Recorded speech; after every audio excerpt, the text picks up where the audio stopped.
អ្នកទាំងអស់គ្នាធ្លាប់ពេលខ្លះមានអារម្មណ៍ថាកន្លែងនេះសកម្មភាពនេះឬក៏អ្វីមួយមានអារម្មណ៍ថាយើងធ្លាប់បានធ្វើវាពីមុនទាំងយើងអត់ដែលមកឬធ្លាប់ធ្វើវាពីមុនសោះប៉ុន្តែទិដ្ឋភាព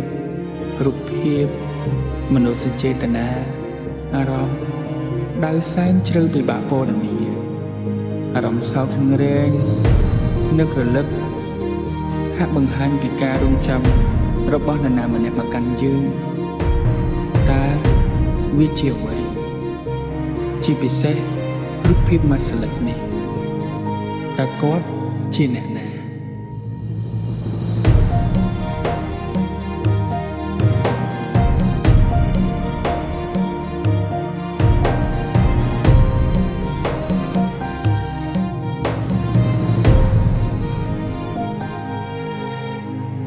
ព្រះច័ន្ទចាំងតាមបង្ហូចបង្កើតស្រមោ